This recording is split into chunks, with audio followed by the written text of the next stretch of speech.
మోషే యెహోవాతో ఇట్లనెను, చూడుము, ఈ ప్రజలను తోడుకొని పొమ్మని నీవు నాతో చెప్పుచున్నావు, కానీ నాతో ఎవరిని పంపెదవో అది నాకు తెలుపలేదు. నేను నీ పేరును బట్టి నిన్ను ఎరిగి ఉన్నాననియు నా కటాక్షము నీకు కలిగినదనియు చెప్పితివి కదా. కాబట్టి నీ కటాక్షము నా ఎడల కలిగిన ఎడల, నీ కటాక్షము నా ఎడల కలుగునట్లుగా దయచేసి నీ మార్గమును నాకు తెలుపుము.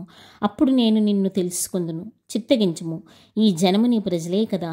అందుకు ఆయన, నా సన్నిధి నీకు తోడుగా వచ్చును, నేను నీకు విశ్రాంతి కలుగ చేసేదనగా, మోషే, నీ సన్నిధి రాని ఎడల ఇక్కడ నుండి మమ్మను తోడుకుని పోకుము. నా ఎడలను నీ ప్రజల ఎడలను నీకు కటాక్షము కలిగినదని దేని వలన తెలియబడును? నీవు మాతో వచ్చుట వలననే కదా. అట్లు మేము అనగా నేనును నీ ప్రజలను భూమి మీదనున్న సమస్త ప్రజలలో నుండి ప్రత్యేకింపబడుదుమని ఆయనతో చెప్పెను. కాగా యెహోవా, నీవు చెప్పిన మాట చొప్పున చేసేదను. నీ మీద నాకు కటాక్షము కలిగినది, నీ పేరును బట్టి నిన్ను ఎరుగుదునని మోషేతో చెప్పగా, అతడు దయచేసి నీ మహిమను నాకు చూపుమనగా, ఆయన, నా మంచితనమంతయు నీ ఎదుట కనపరచెదను, యెహోవాను నా నామమును నీ ఎదుట ప్రకటించెదను. నేను కరుణించు వాణ్ణి కరుణించెదను, ఎవని యందు కనికరపడెదను వాని యందు కనికరపడదనెను. మరియు ఆయన, నీవు నా ముఖమును చూడజాలవు, ఏ నరుడును నన్ను చూసి బ్రతుకడనెను.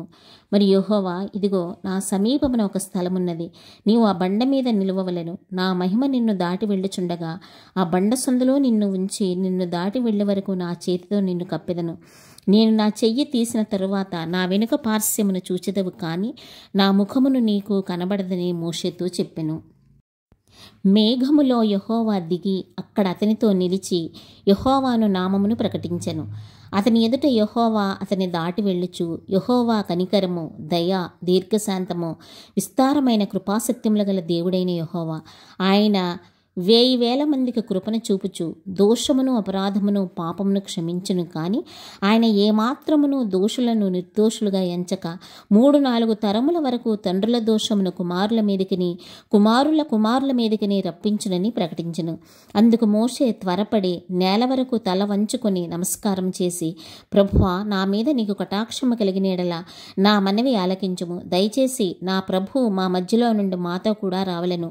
వీరు లోబడనొల్లని ప్రజలు, మా దోషమును పాపమును క్షమించి మమ్మును నీ స్వాస్థ్యముగా చేసుకొనుమనెను. అందుకు ఆయన, ఇదిగో నేను ఒక నిబంధన చేయుచున్నాను.